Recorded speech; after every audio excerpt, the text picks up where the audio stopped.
Assalamualaikum warahmatullahi wabarakatuh. Halo semuanya, balik lagi dengan saya Delani Putri dengan NPM A1M0200021 dari kelas 4A. Di sini saya akan menjelaskan mengenai manajemen pendidikan dengan mata kuliah yaitu pengelolaan pendidikan dengan dosen pengampu yaitu Bapak Dr. Muhammad Kristiawan MPD. Di sini saya akan menjelaskan mengenai sekolah sebagai suatu sistem. Pendidikan sistem. Sistem menurut Oxford English Dictionary adalah sekumpulan hal yang saling berhubungan atau saling tergantung sehingga membentuk suatu kesatuan yang kompleks, suatu keseluruhan yang terdiri dari bagian-bagian yang telah disusun dengan teratur menurut skema atau rencana tertentu. Menurut Fatah, pandangan pendidikan sebagai suatu sistem itu dapat dilihat secara mikro dan makro. Secara mikro, pendidikan dapat dilihat dari hubungan elemen peserta didik, pendidik, dan interaksi keduanya dalam usaha pendidikan. Sedangkan acara makro menjangkau elemen-elemen yang lebih luas. Pandangan pendidikan sebagai suatu sistem menurut Combs dapat dilihat dalam dua hal, yaitu yang pertama, pendidikan secara mikro dilihat dari hubungan elemen peserta didik, pendidik, dan interaksi keduanya dalam usaha pendidikan. Dan yang kedua, pendidikan secara makro menjangkau elemen-elemen yang cakupannya lebih luas. Di sini dapat terlihat mengenai bagan pendidikan secara makro. Dalam masukan yaitu pengetahuan nilai tujuan yang ada di sini, kependudukan siswa dan tersedianya pengajar tenaga kerja dan faktor pembiayaan ekonomi sarana fisik.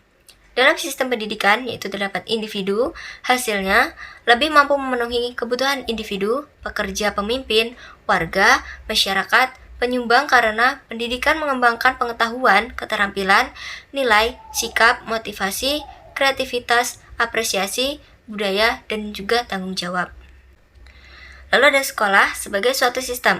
Sekolah sebagai suatu sistem mencakup beberapa komponen, di mana di antara komponen-komponen tersebut saling terdiri dari beberapa faktor, dan komponen yang satu dengan komponen yang lainnya, saling terkait sehingga membentuk sebuah sistem. Komponen-komponen dari sistem sekolah terdiri atas masukan atau input, proses, keluaran langsung atau output, dan keluaran tidak langsung atau outcome. Adapun ciri-ciri dari sebuah sistem adalah yang pertama, terdiri dari banyak unsur. Yang kedua, masing-masing unsur memiliki peranan spesifik untuk mendukung fungsi keseluruhan. Yang ketiga, tersusun dalam satu tatanan tertentu. Yang keempat, antara masing-masing unsur saling memengaruhi, ketergantungan, dan berhubungan serta berkomunikasi. Yang kelima, berproses melakukan transformasi dengan mekanisme tertentu. Dan yang keenam, tidak tergiur dari pengaruh lingkungan.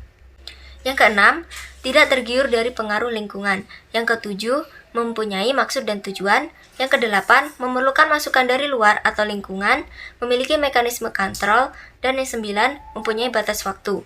Menurut Irianto, pendidikan pada dasarnya adalah hubungan erat antara siswa dan guru atau dosen dengan mahasiswa, antar sekolah dengan perguruan tinggi di lingkungan wilayah tertentu. Lalu ada input sekolah. Masukan adalah segala sesuatu yang diperlukan oleh sistem sekolah untuk menghasilkan keluaran yang diharapkan. Masukan terdiri atas 3 hal, yaitu yang pertama, masukan baku, merupakan siswa termasuk karakteristiknya. Yang kedua, ada masukan instrumental, merupakan guru, sarana dan prasarana, kurikulum, dana, dan pengelolaan sekolah. Dan yang ketiga, masukan lingkungan, merupakan segala sesuatu yang berada di luar lingkungan sekolah. Lalu ada proses sekolah. Proses juga merupakan segala kegiatan yang dilakukan oleh sekolah, termasuk segala proses yang terjadi di dalam sekolah atau kelas dalam rangka mengubah masukan untuk menghasilkan keluaran yang ditargetkan. Proses di sini mencakup kegiatan belajar mengajar, kegiatan pengelolaan sekolah, serta kegiatan administrasi sekolah.